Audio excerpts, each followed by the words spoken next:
Samsung S24 ultra screen lock remove করব। তো প্রথমে ভলিউম মাইনাস এবং পাওয়ার বাটন চেপে ধরব।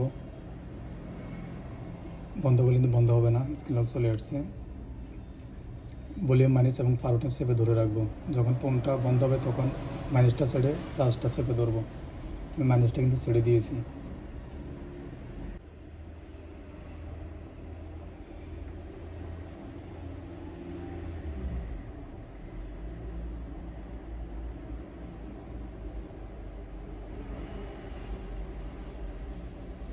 আবার ভলিউম মাইনাস এবং পাওয়ার বাটন ধরবো, কিন্তু একটা ইউএসবি কেবল লাগাবো।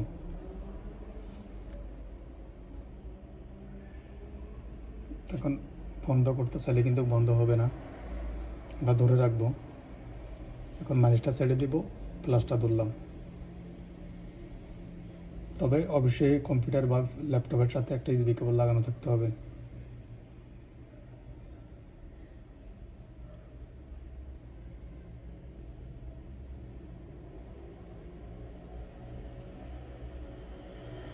এখন পাওয়ার বাটনটা ছেড়ে দিলাম, তবে প্লাসটা ধরে রাখতে হবে।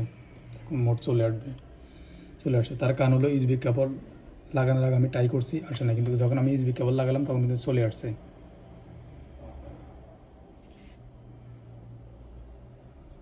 তো এখন আমি মাইনাস দিয়ে নিচে নামাবো, ফ্যাক্টরি সেট আসার পরে পাওয়ার বাটন চাপ দিব, আবার নিচে নামাবো, আবার পাওয়ার বাটন চাপ দিব। এখন এখানে দেখতে পাচ্ছেন কাজ হবে, হয়ে গেছে কমপ্লিট। তো এখন আবার পাওয়ার বাটন চাপ দিব, স্ক্রিন লকটা খুলে গেছে। এখন ফোনটা রানিং হতে একটু সময় নেবে, অপেক্ষা করতে হবে।